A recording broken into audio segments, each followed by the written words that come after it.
And welcome back. Hey guys, we're out in our garden out here.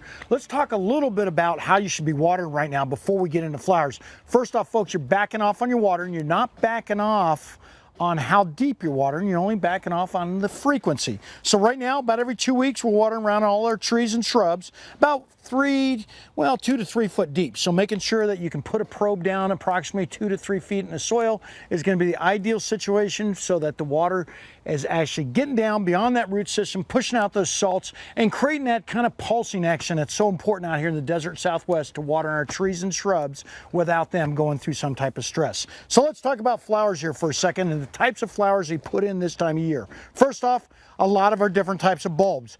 Daffodils is one. If you got lots of rabbits, this is one that will get rid of them. Not necessarily get rid of them, but they don't like to eat them. And here's a seed that I actually use. It's lupine, another one that rabbits don't like. They do fantastic out here. Daffodils obviously need highly enriched soil. The lupine, less so. You can almost put it on the indigenous soil we got out here in the desert Southwest. Just roughing it up, spreading the seed on top of the soil, similar to what Scotty and I did earlier. And then you're off and running with those two types of flowers. If you want to have some hyacinths, crocus, or tulips, which are right here, these are the types that actually require, and there's some tulips right back here actually. Bobby, can you get in there? There they are.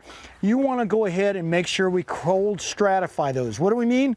Putting them in a chiller in the refrigerator for 4 to 6 weeks. By doing that and then planting them, you're kind of tricking them like they've already gone through winter, causing them to bloom. All the rest of them do fairly well. Your narcissus, daffodils like we talked about earlier, and of course your bearded iris. Here's something that I want to just show you. When you're purchasing these bulbs, make sure you're purchasing a healthy bulb. If the bulb does this, well, you don't want to be necessarily planting it in the ground, and take a look at it and make sure those bulbs don't have any types of soft spots or anything like that. Allium's another one we put in.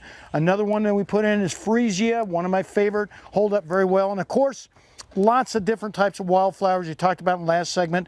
California poppies can go in right now. Some of my favorite in my garden itself, your Shirley poppies, larkspur, and last but not least, your cosmos. All those need to go in. Now don't forget, you're going to go ahead and have to rough up the soil, keep it fairly damp, and you're going to be off and running to a great looking wildflower display come springtime. Scott, Olivia, back.